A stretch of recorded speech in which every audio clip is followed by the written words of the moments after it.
Friday 26th. I'm in Erie, Pennsylvania. I did not get sent to Carlisle. I got sent to Geneva. From Geneva, I'm taking a trailer load of racked glass.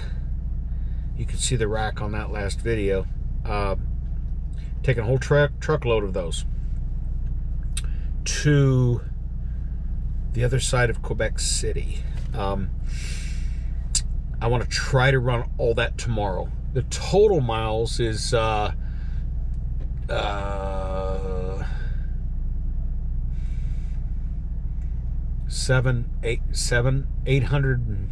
and some miles. 700 some miles.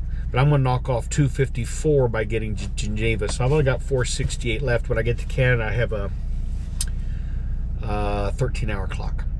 If I can run that, it'll give me 3,100 miles for the week, plus a Canada trip and a live load. So, be a good week. I didn't feel real good when I made that video, last video. On the scale, when I released the brakes, it changed the weight difference 300 pounds. So, when you roll up on that scale and you roll that axle on,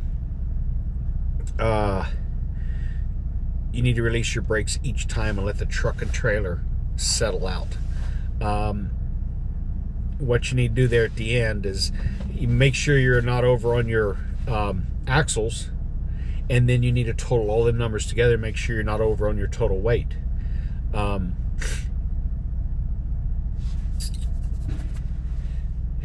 Because you could theoretically be good on all your axles, but you're over 81,000. I was well under on everything. Anyhow, Erie, Pennsylvania. After I had gone off the scale, I rolled 1 hour and I stopped. Everything left in me. I was done.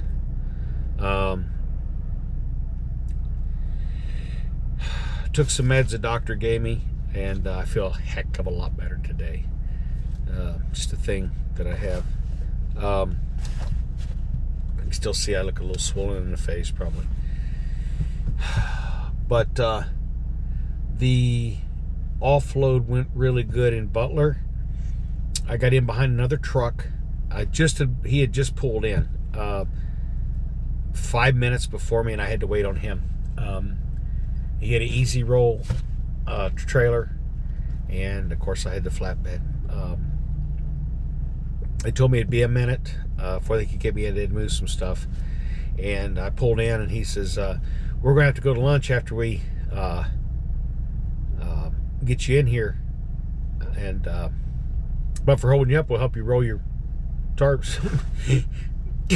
Game on.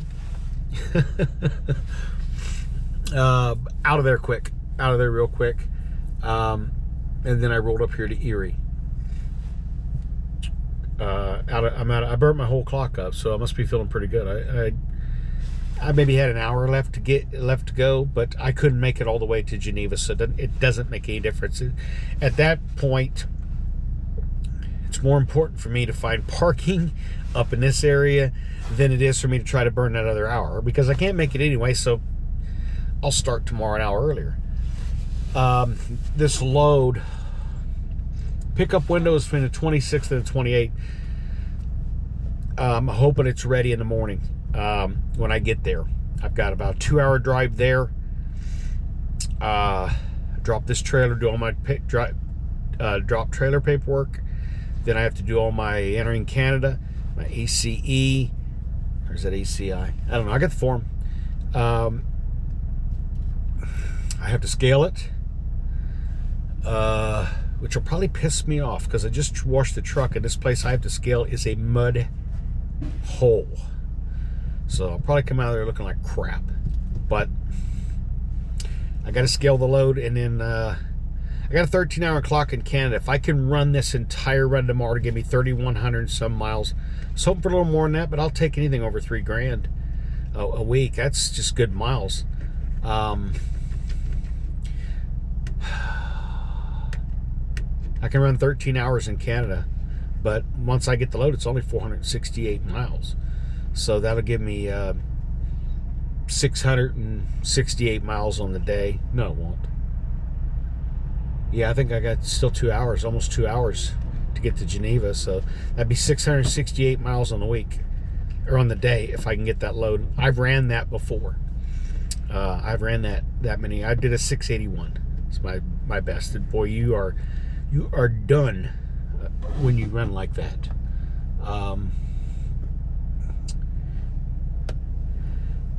I'm tired. did go get a shower, so I feel a lot better. This load is all glass racks, which is exactly what I'll be coming back with. Empty glass racks. But I don't believe they have the weight on here. Ooh, I got some thin stuff. 3mm.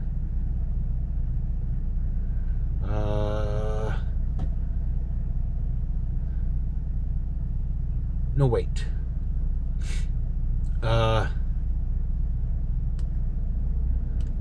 This says scales on the location. Really? I never knew there were scales there. I guess I better ask.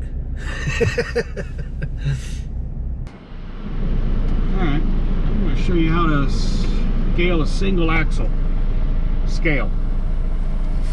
So what we're going to do is we're going to go up here and we're going to put our steers on. We know we can't have over 12.5 on the steers.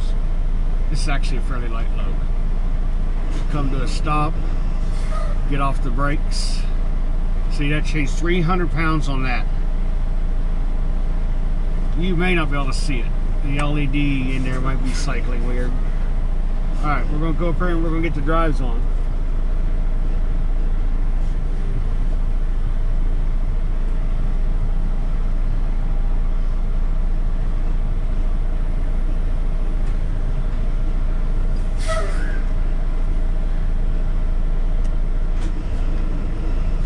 Alright. The drives are now on 29080. Now this is single axle scale. I got a spread axle, so I have to do 2 more pull-ups.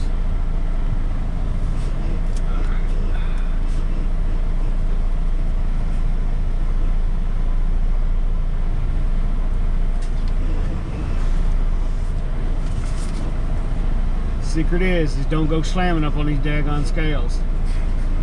And there's a yellow line on this scale that tells you right where to put your tire. Okay, on this one, 16,500. I'll write that down.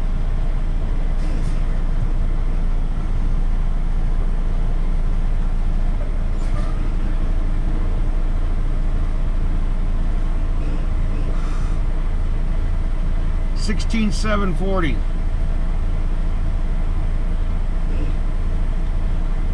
So 33,240. Good to go, eh? That video real quick, needless to say, on the scale job, I wasn't feeling very good at all. I rolled about an hour from there and I was done. You rolled each axle on, you know what your max axles are, 12, 5, 34, and I had a spread axles 40. Roll each of your axles on, write your weights down. The spread axle, I had to do 1 axle at a time, total them together for my total weight on the trailer. Then I add them all together and make sure I don't exceed total weight altogether, 81,000. So I hope that clears it up. The one thing that maybe wasn't real clear is when I released got on the scale with the steer tires and released the brakes, it changed at 300 and some pounds. So you always want to get on the scale, release your brakes, and you want to ease onto the scales and ease off the scales. And you'll see these guys at the pilot cutting around through the pumps, just flying across the cat scales, and you want to smack them right in the accoutrement because they're not made for that. And when I want to get on there and scale and I want to be accurate, last thing I want is Billy Joe Bob driver clown bouncing across the scale that I need an accurate load on. So I hope that clears that up just a bit, or not.